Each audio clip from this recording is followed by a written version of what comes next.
और सभी का आज के सेल्फ डेवलपमेंट प्रोग्राम में फिर से जोरदार स्वागत है ना।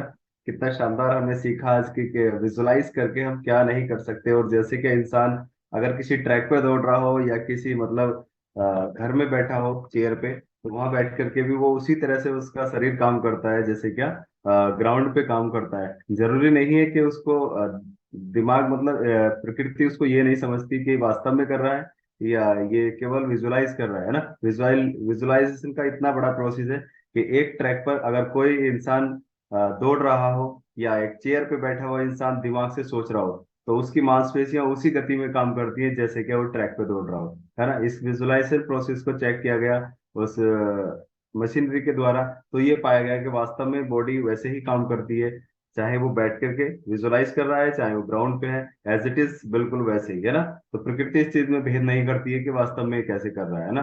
जैसा आप सोचोगे वैसा आप पाओगे। विजुअलाइजेशन प्रोसेस का यही एक तरीका है, यही एक रूल है। और दिमाग भेद नहीं करता कभी भी, है ना। जैसा अभी वीडियो में बताया जा रहा है, दिमाग कभी भेद नहीं करता कि आप उसको बस केवल सोच रहे हैं या उसको धरातल पे उस काम को आप कर रहे हैं।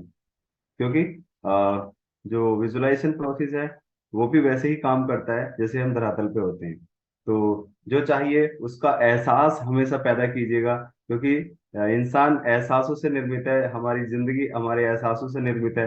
हम कैसे एहसास अपने अंदर लेकर के आते हैं, सब कुछ उसके जरिए ही उसके हिसाब से निर्मित होता है ना। वो अलग बात है कि जैसे कि जी अभी बता रहे थे कि जब हम अच्छे एहसास लेकर के आते हैं और उसको जब विजुलाइज करते हैं तो हम कुछ समय विजुलाइज करके उसको छोड़ देते हैं। और कहते हैं ना, तो प्रकृति भी कहती है, वो कहता है इंसान, और जैसे ही उस मुकाम तक पहुंचने वाला होता है वैसे ही उसको छोड़ देता है कि बोले अब नहीं हो पाएगा। तो प्रकृति भी, सृष्टि बोलती है तथास्तु, है ना। तेरा हुक्म तेरी ख्वाहिश मेरा हुक्म, है ना। तो ऐसे ही बोलता है, तो सृष्टि भी काम करती है। और हमेशा विजुलाइज प्रोसेस का यही एक रूल है कि कंटिन्यूअसली उस चीज को विजुलाइज करते रहिएगा और प्रकृति पे छोड़ दीजिएगा। डेली अपने लिए 15-20 मिनट या आधा घंटा उस चीज के लिए निकालिएगा जो आप जिंदगी से चाहते हैं, जो आपकी इच्छाओं की सूची है, जो आपकी इच्छा है अपनी लाइफ से। भले ही वो आज आपके पास नहीं है लेकिन उसको विजुलाइज कीजिएगा डेली। और ऐसा महसूस कीजिएगा जैसे वो चीज आपके पास है, चाहे गाड़ी आज है या नहीं है, लेकिन उसको बैठ के कम से कम 20 मिनट इस तरह से विजुलाइज कीजिएगा जैसे कि गाड़ी को आप ही ड्राइव कर रहे हो। साइड में फ्रेश का गिलास रखा हो और उस साइड में हस्बैंड या वाइफ बैठे हो, या कोई जो भी घर का सबसे नजदीक सदस्य है जिसको आप अपनी गाड़ी में ड्राइव कराना चाहते हैं या उसको सवारी कराना चाहते हो, जैसे साइड में बैठा हुआ कोई जो गाना आपको पसंदीदा है वो गाना उसमें बज रहा हो और आप आनंद ले रहे हो, है ना। तो इस तरह से विजुलाइज कीजिएगा और बाद में उसको प्रकृति पे छोड़ दीजिएगा और अपने जो भी रोजमर्रा के काम हैं, उनमें लग जाइएगा। बाकी काम सब प्रकृति का होता है कि वो हमें कब दिलाए, कि कब हमारी स्ट्रॉन्ग विश, कब हमारी इच्छा इतनी जागृत हो जाए, या कब प्रकृति उसको कंप्लीट कराने में मदद कर दे, कुछ नहीं पता, है ना। यानी जब तक चलते रहना है, जब तक हो ना जाए तब तक करते रहना है, तब तक हो ना जाए। कुछ लोग क्या करते हैं, या तो चांद पर या शाम तक, है ना। तो ऐसे नहीं करना है कि आज किया 2-3 दिन किया बोले नहीं कुछ हो रहा है तो छोड़ो। ये प्रोसेस नहीं है। विजुअलाइजेशन एक स्टेप बाय स्टेप, यानी कि वो कंटिन्यूअसली किसी काम को चाहता है, उसकी लगन आपसे कितनी अच्छी है वो चाहता है ना। जो चाहिए उसका एहसास करो, क्योंकि किसी भी चीज को पाने के लिए ह्यूमन वैल्यू प्रोफेशनल एथिक्स एक बुक है, उसमें भी बताया गया। और अभी वीडियो में उस चीज का जिक्र आया था कि उसके लिए क्या होना चाहिए। एस एस, एस एस मतलब दो चार बार एस एस। तो क्या मतलब है, पहले एस का साधन, दूसरे का संपन्न, तीसरे का सुखी, और चौथे का समृद्धि। इस तरीके से उस चीज को एहसास कीजिएगा, मैं साधन संपन्न सुखी समृद्ध इंसान हूँ। सब कुछ मेरे पास है, सेहत अच्छी है और सब मेरे पास है। ऐसा नहीं है कि मेरे पास आज ये नहीं है, मैं कैसे करूँ, ये कैसे हो सकता है, ये कहाँ से मिलेगा, मिलेगा भी नहीं मिलेगा। यानी कि एहसास अपने उस पॉजिटिव वे में रखिएगा। क्योंकि कुछ लोग होते हैं एस एस डी डी, साधन संपन्न दुखी दरिद्र, सब कुछ होता है उनके पास लेकिन फिर भी जिंदगी में रोना धोना रखते हैं, मेरे पास ये नहीं है उसके पास तो ये है ना। इस तरह के लोग भी आपने देखे होंगे। तो ये सब ह्यूमन वैल्यू में मैंने पढ़ा था, तो वो चीज इसमें आती है तो मेरे एकदम ही याद आ जाती है कि है क्या। तो वास्तव में किसी भी चीज को पाने के लिए एकदम हमारा स्ट्रोंग वाई और स्ट्रोंग हमारे विशेष, हमारी इच्छाएं, हमारा एहसास होना चाहिए। जिससे हम उस चीज को बहुत जल्दी उसको हम प्राप्त कर सकते हैं। और बंद कमरे में हमेशा ये बचकाना वाली हालत जरूर कीजिएगा। अकेले में शायद कोई ना करने दे, आपको थोड़ा सा लगे कि क्या कर रहा है, लेकिन एक कमरा एक बार बंद करो 10 मिनट के लिए, और उसमें बिल्कुल वैसे फील करो जैसे कि आप करना चाहते हो। और वो जो आपका समय होगा, वो आपका वास्तव में आप ही का समय होगा। वहाँ कोई आपको डिस्टरबेंस नहीं होगा, किसी का कुछ मतलब भेदभाव नहीं होगा। जैसे क्या, मान लीजिए मैं एक दिन और मैंने बताया था, एक वीडियो में बता रहे थे कि हम अपने घर में जो भी हमारे पास आज साधन है, चाहे उसका रूप छोटा हो, मान लीजिए बाइक है, तो उसको भी ऐसे ही ट्रीट कीजिएगा, उसको ऐसे ही ड्राइव कीजिएगा जैसे कि आप किसी अपनी जो पसंदीदा गाड़ी है उसमें आप घूम रहे हैं, है ना।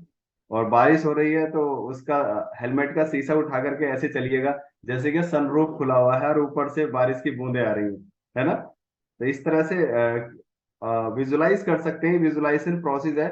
और कभी बाइक की चाबी वगैरह इधर उधर थोड़ा सा गुम हो जाती है, तो उसको भी ऐसे ढूंढिएगा जैसे कि आप अपनी होंडा सिटी की या BMW या जो भी आपको पसंदीदा आपकी कार है, उसकी तरह आप उसको खोज रहे हो, ढूंढ रहे हो। घर में भी दो चार लोगों से बोल सकते हो, अरे मेरी गाड़ी की चाबी नहीं दिखाई दे रही, वो भी सोचेगा गाड़ी कब से ले ली। लेकिन प्रकृति उसको दिलाने में मदद कर रही है, और हम उसको पा चुके हैं, हम ऐसा फील करते हैं। यस।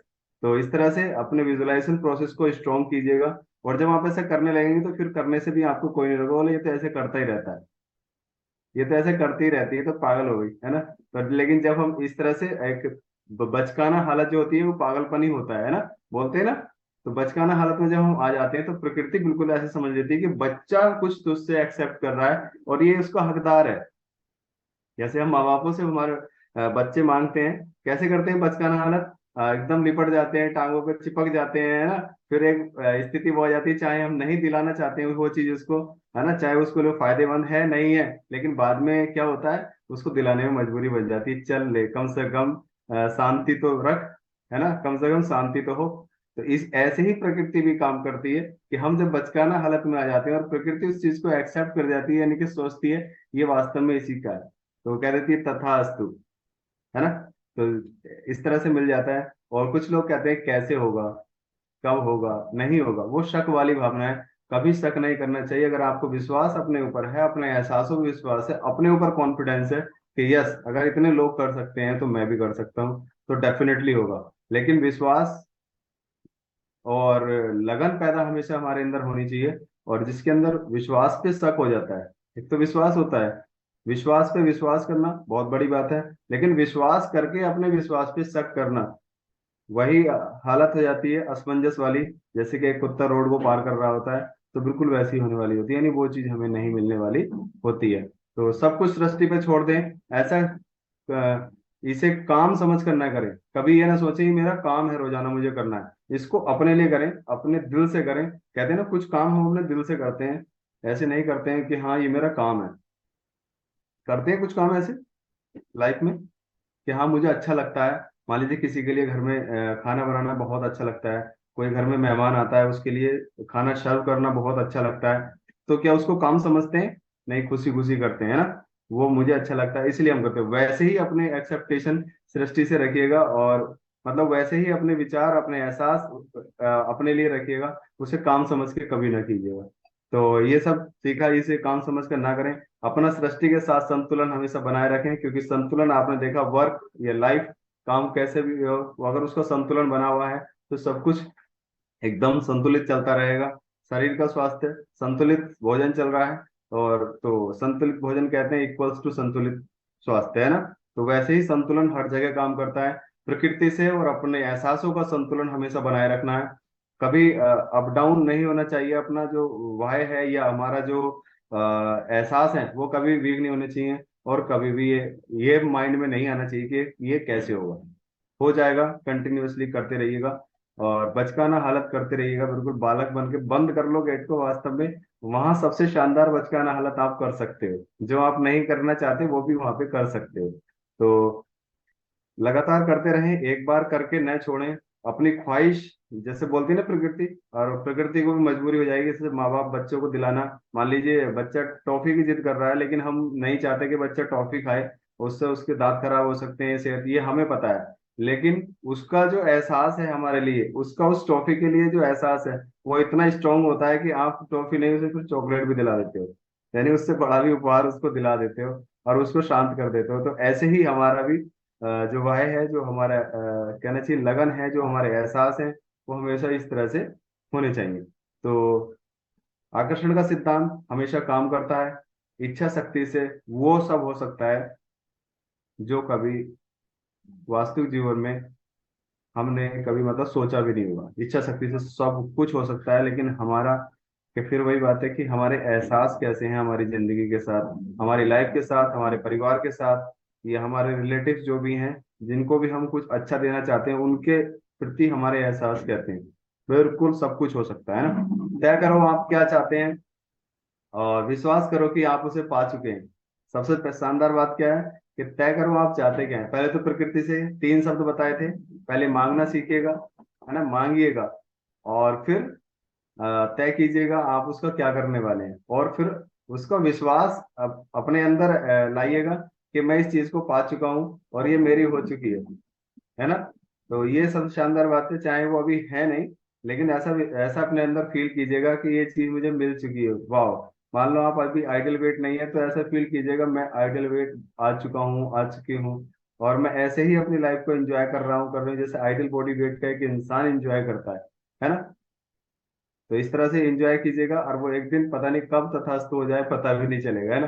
प्रकृति कब उसको सच मान ले और कब आपकी बचकाना हालत को एक्सेप्ट कर ले कि ये तो रोज ऐसे ही भीगता रहता है, इसको दो। ये इसी का है शायद, है ना। तो इस तरह से तो रोजाना विजुलाइज करें, और इसका प्रोसेस लगातार करने से ही कंप्लीट हो पाता है, क्योंकि एक दिन कोई काम करने से कभी कंप्लीट नहीं होता।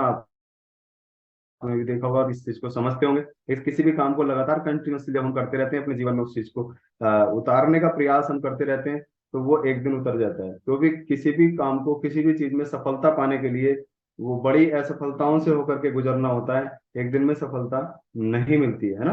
तो बड़ी बड़ी सफलताएं बड़ी बड़ी असफलताओं से ही होके जाती हैं, और बड़ा टाइम भी वो चाहती हैं। तो थैंक यू सो मच। आज का विजुअलाइजेशन प्रोसेस कितना शानदार रहा। Thank you. और मिलेंगे कल।